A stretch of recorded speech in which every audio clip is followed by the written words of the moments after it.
Mes bien-aimés dans le Seigneur, soyez bénis. Alors aujourd'hui, nous allons partager la parole de vie dans Luc chapitre 15. Luc chapitre 15. Alors nous allons débuter dans une petite minute.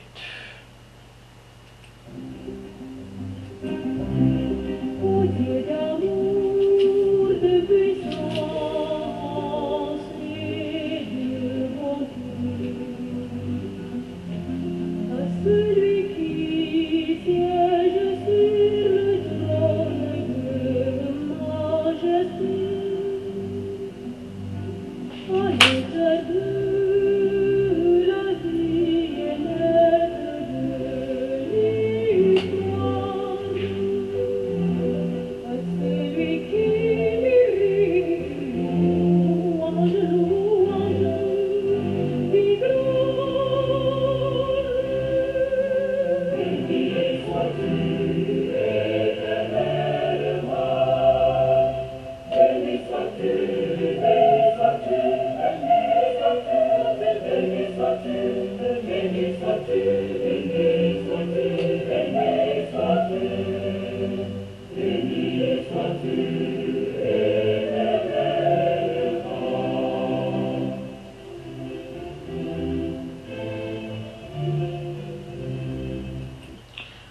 Merci. Alors nous allons partager aujourd'hui, comme je vous ai dit au début, dans Luc chapitre 15. Les trois paraboles de la miséricorde. Cependant, tous les publicains et les pécheurs s'approchaient de lui pour l'entendre, et les pharisiens et les scribes de murmurer. Cet homme, disait-il, fait bon accueil aux pécheurs et mange avec eux. Il leur dit alors cette parabole. Lequel d'entre vous, s'il a 100 brebis et vient à en perdre une, n'abandonne les 99 autres dans le désert pour s'en aller après celle qui est perdue, jusqu'à ce qu'il l'ait retrouvée.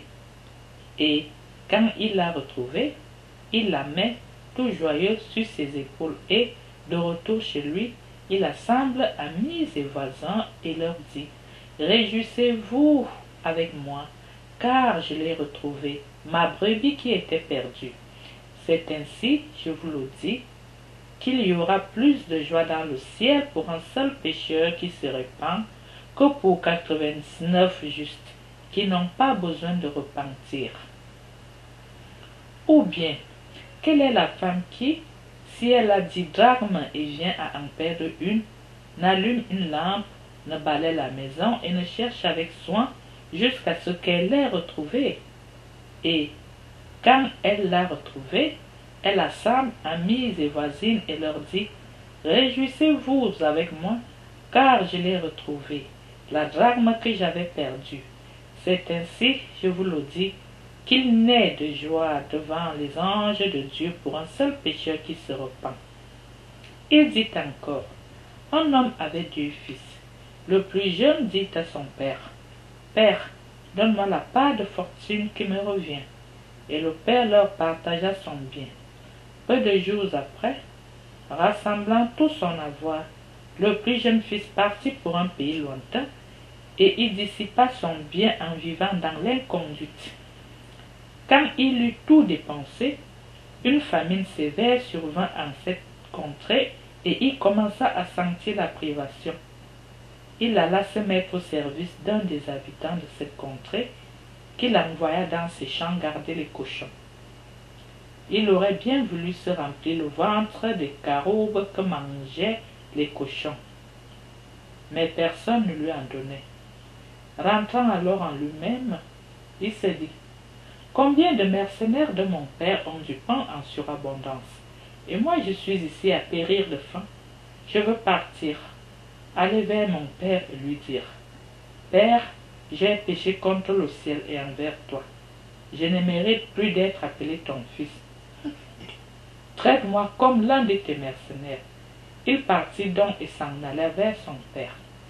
Tandis qu'il était encore loin, son père l'aperçut et fut pris de pitié. Il courut se jeter à son cou et l'embrassa tendrement. Le fils alors lui dit, « Père, j'ai péché contre le ciel et envers toi. Je ne mérite plus d'être appelé ton fils. » Mais le père dit à ses serviteurs, vite, apportez la plus belle robe et l'en revêtez. Mettez-lui un anneau au doigt et des chaussures aux pieds. Amenez le veau gras, tuez-le, mangeons et festoyons. Car mon fils que voilà était mort et il est revenu à la vie. Il était perdu et il est retrouvé. Et ils se mirent à festoyer. Son fils aîné était au champ. Quand, à son retour, il fut près de la maison, il entendit de la musique et des danses. Appelant un des serviteurs, il s'enquérait de ce que cela pouvait bien être. Celui-ci lui dit, c'est ton frère qui est arrivé, et ton père a tué le veau gras, parce qu'il l'a retrouvé en bonne santé. Il se mit alors en colère, et il refusait d'entrer. Son père sortit l'en prier, mais il répondit à son père, voilà tant d'années que je te sers, sans avoir jamais transgressé un seul de tes ordres, et jamais tu ne m'as donné un chevreau à moi pour festoyer avec mes amis. Et puis ton fils que voici revient-il, après avoir dévoré son bien avec des prostituées, tu fais tuer pour lui le veau gras. Mais le père lui dit, toi, mon enfant, tu es toujours avec moi, et tout ce qui est à moi est à toi.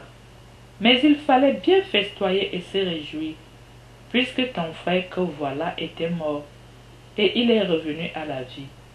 Il était perdu, et il est retrouvé.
Mes bien-aimés dans le Seigneur, soyez bénis.